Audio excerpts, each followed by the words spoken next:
Part సర్వీస్లోకి వెళ్తే మీకు ఇక్కడ కనిపిస్తుంది ఏముంది ఇక్కడ అన్నోన్ కనిపిస్తా ఏముంది బ్యాటరీ అన్నోన్ ఉంది. బ్యాటరీ కాదు కొత్త బ్యాటరీ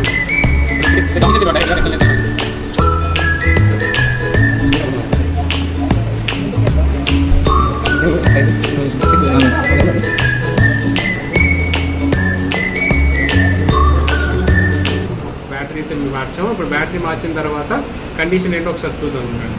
మనకి ఇప్పుడు అన్నోన్ పార్ట్ వస్తుందా లేకపోతే ఏమైనా కంప్లైంట్ సాల్వ్ అయిందా లేదా. యాక్చువల్లీ మనకి దీనిలో అన్నోన్ పార్ట్ వచ్చేది.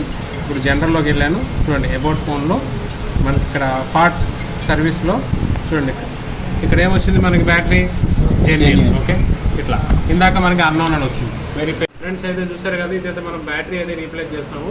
ఇది మనకి కస్టమర్ వచ్చేసి అన్నోన్ పార్ట్ అనేది బ్యాటరీ వచ్చింది అంటే అది వేరే దగ్గర అలాంటి రీప్లేస్ చేశారంట. ప్రజెంట్ అయితే మనకి బ్యాటరీ అయితే మార్చాము. ఇప్పుడు బ్యాటరీ మార్చిన తర్వాత కూడా మనకి డ్యామేజ్ వచ్చింది, అట్లా బ్యాక్ గ్లాస్ కూడా మార్చాం. ఆ ఫోటో అది ఆల్రెడీ మేము క్లెయిమ్ చేస్తున్నాం కాబట్టి అది చూసుకోవచ్చు. ఇంకా మనకి బ్యాక్ గ్లాస్ కానీ బ్యాటరీస్ కానీ డిస్ప్లేస్ కానీ మీకు జెన్యూన్ కావాలంటే మన ఇన్స్టిట్యూట్ని కాంటాక్ట్ అవ్వచ్చు. ఐఫోన్కి ఎనీ మనకి కంప్లైంట్ వచ్చినా కూడా మనం సాల్వ్ చేస్తాం. అట్లా మనకి బోర్డ్ కంప్లైంట్ కానీ మీకు ఏ ఇష్యూస్ వచ్చినా కూడా మన ఇన్స్టిట్యూట్కి కాంటాక్ట్ అవ్వచ్చు. Okay friends, thank you.